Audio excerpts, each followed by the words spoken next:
Hello friends, a big loving welcome to our very own channel, Ammu&You. I am Ammu and I'm here to narrate lovely stories to you. I select my stories written by amazing authors. And today the story that I have for you is Cactus by O. Henry. The most notable thing about time is that it is so purely relative. A large amount of reminiscence is, by common consent, conceded to the drowning man, and it is not past belief that one may review an entire courtship while removing one's gloves. That is what Trisdale was doing, standing by a table in his bachelor apartment.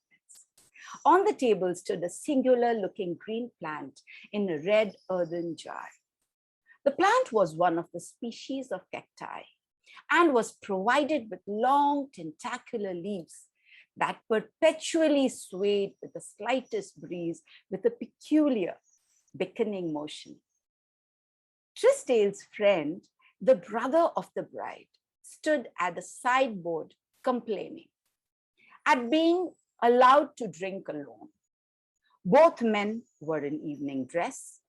White favors like stars upon their coats shone through the gloom of the apartment. As he slowly unbuttoned his gloves, there passed through Trisdale's mind a swift, scarifying retrospect of the last few hours. It seemed that in his nostrils was still the scent of the flowers that had been banked in odorous masses about the church, and in his ears the low-pitched hum of 1,000 well-bred voices, the rustle of crisp garments, and most insistently recurring the drawling words of the minister, irrevocably binding her to another. From this last hopeless point of view, he still strove, as if it had become a habit of his mind to reach some conjecture as to why and how he had lost her. Shaken rudely by the uncompromising fact, he had suddenly found himself confronted by a thing he had never before faced: his own innermost, unmitigated, arid, unbedicked self. He saw all the garbs of pretense and egoism that he had worn now turn to rags of folly. He shuddered at the thought that to others, before now, the garments of his soul must have appeared sorry and threadbare. Vanity and conceit, these were the joints in his armor. And how free from either she had always been. But why?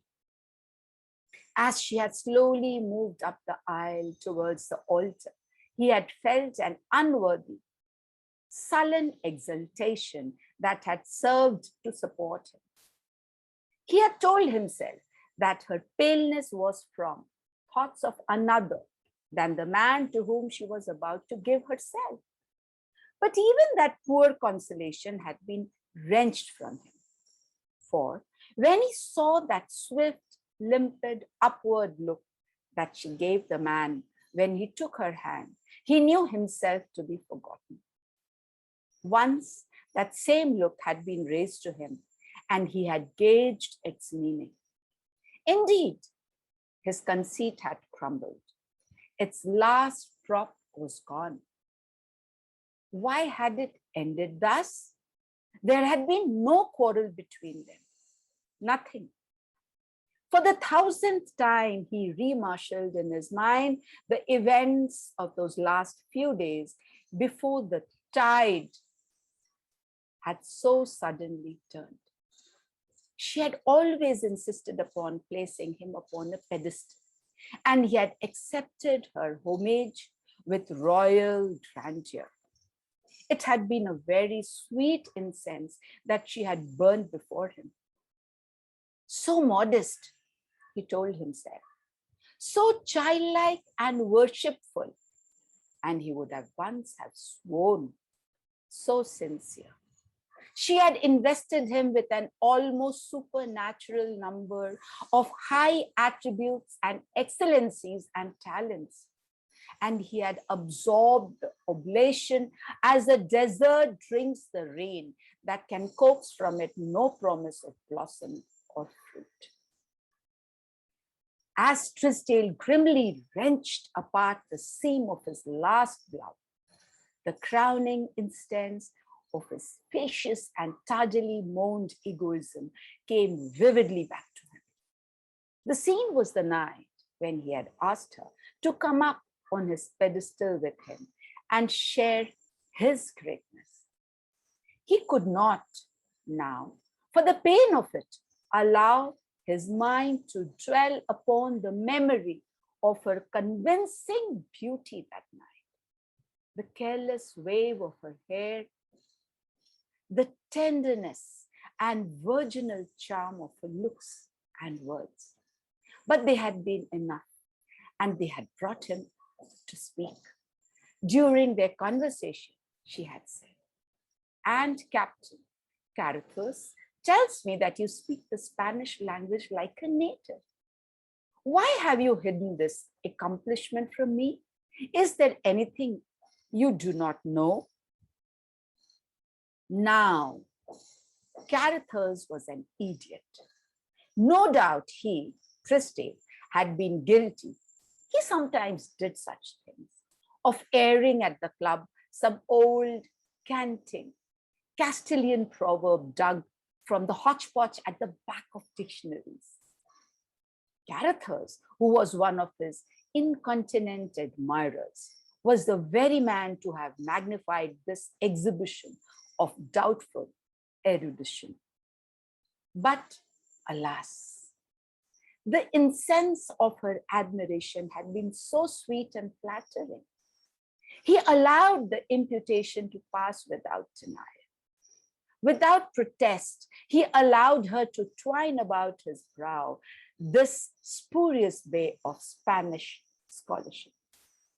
He let it grace his conquering head, and among its soft convolutions, he did not feel the prick of the thorn that was to pierce him later. How glad, how shy, how tremulous she was. How she fluttered like a snared bird whom he laid his mightiness at her feet. He could have sworn, and he could swear now, that unmistakable consent was in her eyes. But coyly, she would give him no direct answer. "I will send you my answer tomorrow," she said. And he, the indulgent, confident victor, smilingly granted the delay. The next day, he waited, impatient, in his rooms for the word. At noon, her groom came to the door and left the strange cactus in the red earthen jar. There was no note, no message, merely a tag upon the plant bearing a barbarous foreign or botanical name. He waited until night, but her answer did not come. His large pride and hurt vanity kept him from seeking. 2 evenings later, they met at a dinner. Their greetings were conventional, but she looked at him breathless, wondering, eager. He was courteous, adamant, waiting her explanation. With womanly swiftness, she took her cue from his manner and turned to snow and ice. Thus, and wider from this on, they had drifted apart. Where was his fault? Who had been to blame? Humble now, he sought the answer amid the ruins of his self-conceit. If the voice of the other man in the room, curiously intruding upon his thoughts, aroused him. "I say, Trisdale, What the deuce is the matter with you? You look unhappy, as if you yourself had been married instead of having acted merely as an accomplice. Look at me, another accessory. Come 2,000 miles on a garlicky, cockroachy banana steamer all the way from South America to connive at the sacrifice. Please to observe how lightly my guilt rests upon my shoulders. Only little sister I had, too, and now she's gone. Come now, take something to ease your conscience. I don't drink just now. Thanks, said Tristane.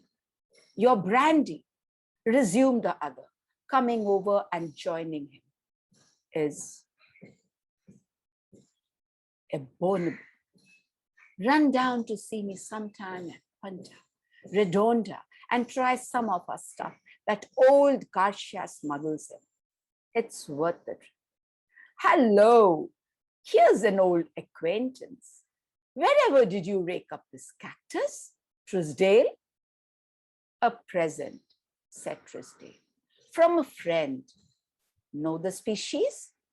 Very well, it's a tropical concern. See hundreds of them around Punta every day. Here's the name on this tag tied to it. Know any Spanish, Truesdale? No, said Truesdale, with a bitter wraith of a smile. Is it Spanish? Yes. The natives imagine the leaves are reaching out and beckoning to you. They call it by this name, Vento Mar. Name means in English, come and take me. Ouch. Look, the fallouts of a bit of showing off and not being honest. Well, a lovely story. I trust you all to have liked it. Please like, share, subscribe, and hit the bell icon too. Let me know how you like the story through your comments, and I'm always there to reply back. Thank you for all your love and support so far that have been so encouraging to me on this journey of storytelling that I love very, very passionately. Wait for me till I come again with another story selected for you. And thank you so much for listening to the story. Be happy, be safe. Bye-bye till we meet again.